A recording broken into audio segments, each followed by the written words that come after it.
protection des données personnelles et nous sommes à Bamako. Dans un monde numérique, il est essentiel pour chacun d'apprendre à sécuriser ses données personnelles. C'est le combat de Internet Society.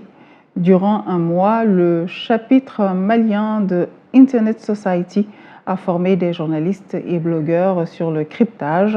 Par cryptage ou chiffrement, il faut entendre un processus de brouillage ou de codage des données informatiques pour qu'elles soient lues uniquement par une personne autorisée détenant une clé de décodage.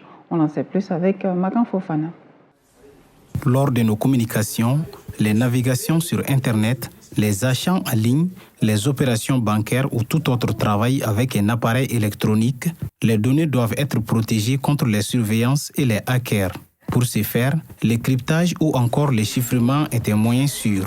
Pour les journalistes, il doit être un impératif, d'où l'importance de cette formation initiée par les chapitres maliens de l'Internet Society en partenariat avec la Maison de la Presse. Personnellement, j'ai appris beaucoup de choses, comment on fait du cryptage, qu'est-ce que le cryptage asymétrique, qu'est-ce que le cryptage symétrique et surtout quelle est son importance dans notre vie de tous les jours. Nous avons utilisé des logiciels comme TrueCrypt ou encore VeraCrypt. C'était un certain nombre de logiciels, enfin je cite ces deux, en tout cas qui ont servi d'exemple pour nous imprégner un peu de comment ça se fait le cryptage, le chiffrement et surtout de pouvoir envoyer des messages codés.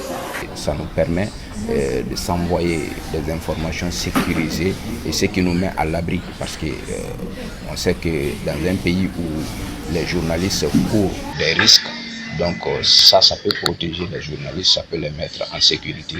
Durant 2 jours, une trentaine de participants ont appris à travailler avec plusieurs applications et logiciels de cryptage. Cette formation s'inscrit dans le programme d'activité de la Journée mondiale du cryptage. Le chiffrement est une procédure qui est utilisée dans le domaine informatique qui permet de brouiller les messages. Genre, je vais vous envoyer une information, j'ai des possibilités de pouvoir brouiller cette information de telle sorte que même si quelqu'un arrive à y accéder, n'arrivera pas à déchiffrer pour connaître le contenu. Le journaliste, la protection des sources est extrêmement importante. Donc pour mieux protéger ces sources, il faut savoir au moins protéger les informations que vous obtenez de votre source ou bien que vous envoyez à vos sources. Donc nous avons d'abord fait une formation pendant 1 mois sur une plateforme en ligne. Donc cette formation de 2 jours était destinée à ceux et celles qui avaient validé cette formation en ligne. Dans un monde dominé par les nouvelles technologies de l'information et de la communication, chacun doit s'intéresser au cryptage car il est intégré à la vie quotidienne.